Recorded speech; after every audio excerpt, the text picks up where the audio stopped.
Então chegou num ponto tão bizarro, mas tão bizarro, que os próprios ministros do Supremo podem reverter uma decisão de Alexandre de Moraes. Só estou em frente ao plenário da Câmara dos Deputados, quero dar meu posicionamento em relação à obstrução que está acontecendo no plenário. A gente tem que fazer exatamente o oposto. Não é calar as nossas bocas, não é paralisar o trabalho da Câmara, é o contrário, é colocar a Câmara para trabalhar. É colocar a Câmara para aprovar a PEC que institui mandato para ministro do Supremo Tribunal Federal. É colocar a Câmara para votar a PEC que acaba com decisões monocráticas. É colocar o Senado para instaurar a CPI, lava-toga e responsabilizar ministros do Supremo Tribunal Federal que abusam da sua autoridade, que abusam do seu poder. O Congresso Nacional não funcionar é justamente o que ministros do Supremo que cometem abusos quer que aconteça. É justamente o fechamento do Congresso. Nós não falarmos e colocarmos esparadrapos nas nossas bocas, desculpa, isso é visto até como motivo de chacota, de piada entre os deputados petistas e esquerdistas da base do governo, que eu vou ser muito claro aqui com vocês, nos bastidores eles estão rindo, eles estão achando bom, mesmo porque, antes do recesso, o governo estava sofrendo uma série de derrotas no plenário da Câmara dos Deputados. Eu mesmo tinha aprovado o projeto para prisão preventiva contra criminosos, que são pegos em flagrante, derrotando o PT, derrotando as esquerdas, e nós estávamos numa série de projetos nesse sentido. Então, paralisar os trabalhos da Câmara, paralisar os trabalhos do Congresso, é uma coisa que atende ao governo Lula e atende ao Supremo Tribunal Federal. A última coisa que o Supremo quer é ver o Congresso funcionando, é ver o Congresso avançando em pautas que freiem os abusos do Supremo Tribunal Federal. Paralisar as nossas atividades é fazer exatamente o que eles querem. Então, assim, não é à toa que os parlamentares do governo estão comemorando e rindo aqui nos bastidores dos ditos deputados de oposição que, em vez de lutar e trabalhar para fazer com que a pauta do plenário funcione para a PEC de fim de foro privilegiado, para político, deputado, senador deixar de ser refém de julgamentos do Supremo Tribunal Federal, de limitação de mandato, de limitação de decisão monocrática, de esvaziamento do poder do Supremo, de julgar casos concretos e passar a julgar leis, como ocorre em cortes de países desenvolvidos, dos países europeus. Era isso que a oposição deveria estar trabalhando. E não paralisar o Congresso, porque é exatamente isso que o Supremo Tribunal Federal e o governo Lula querem.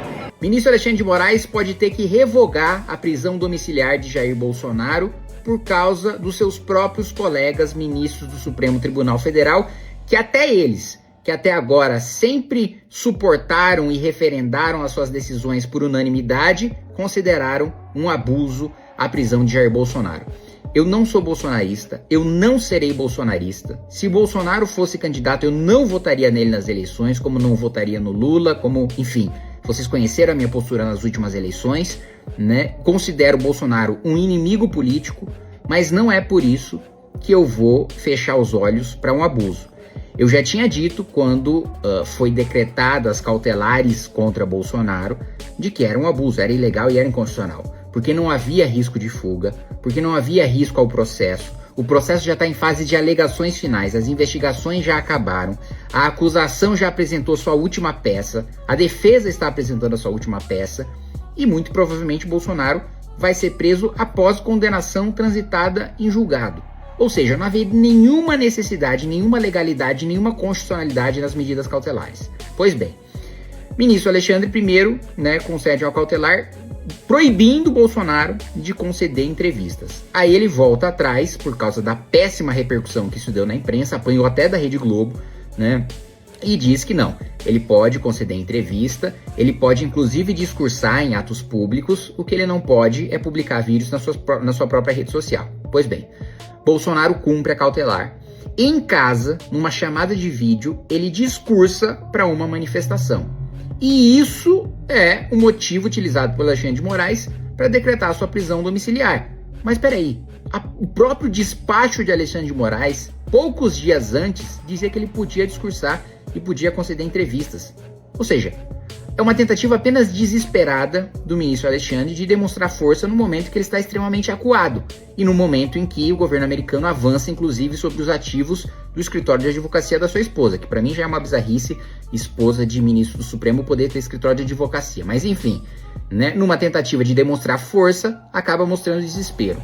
Agora, editorial da Folha de São Paulo, editorial do Estadão, dos maiores veículos do país, criticam Alexandre de Moraes. E olha que a maior parte desses veículos, de grandes veículos de imprensa, editorialmente sustentaram a maior parte das decisões do Alexandre.